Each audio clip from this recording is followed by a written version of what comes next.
Oil prices are still plunging and American drivers couldn't be happier. Gas prices are the lowest they've been in years. But there are other concerns about what this could mean for the U.S. oil industry. And joining us now from D.C. with more is President of American Commitment, Phil Kerpen.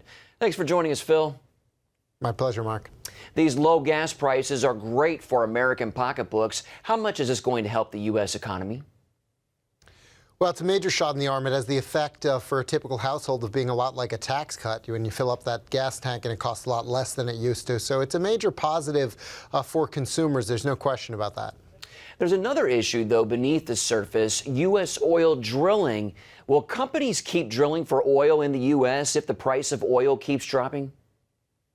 Well, not quite as many of them will, Mark. And this is interesting because, a few years ago, before we had this huge boom in oil and gas production and shale formations in the U.S., you would have said lower global oil prices are a pure upside for the U.S. economy because we were not a major player the way we are now. And with booming U.S. production, we're the largest oil and gas producing country in the world now. We're bigger than Saudi Arabia. And so you do have downsides as well when that global price goes down, and particularly in areas that do produce, areas like Texas and North Dakota, some of the other western states.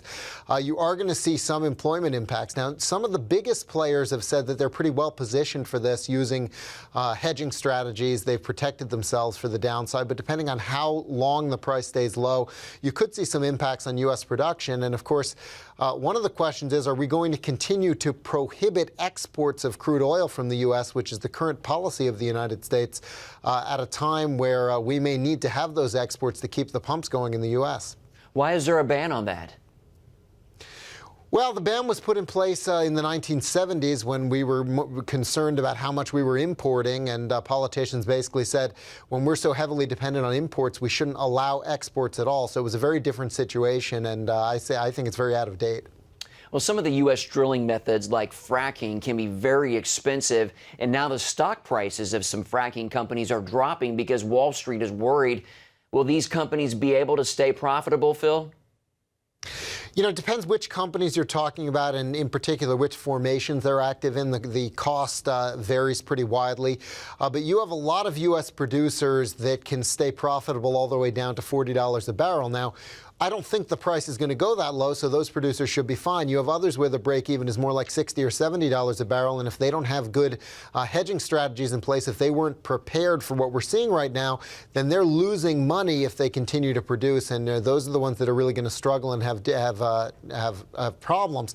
Now, it's unfortunate if a lot of these guys can't weather this current downturn in prices, because I don't think it's going to be very long-lived. I think we're going to see prices come back up next year, and some of these companies that can't weather that storm are going to miss out on that recovery in prices. But it's tough. There are a lot of smaller players right now that are struggling because nobody thought that we were going to see oil back where it is right now in the 50s. OPEC usually likes to keep the price of oil high, but they've chosen not to curb their production, which allows oil prices to keep dropping. What do you make of that decision?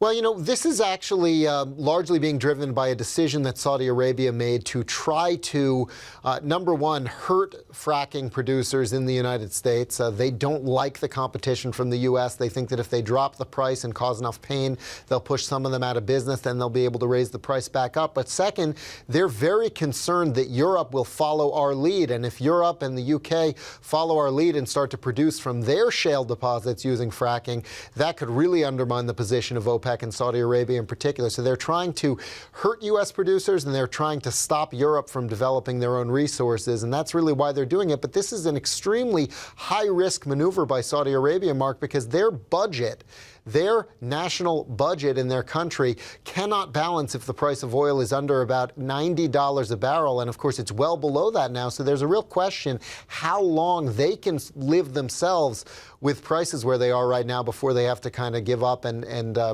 let things go back to normal. All right. Interesting insights. Phil Kerpen, the president of American Commitment. Thanks as always, Phil. My pleasure.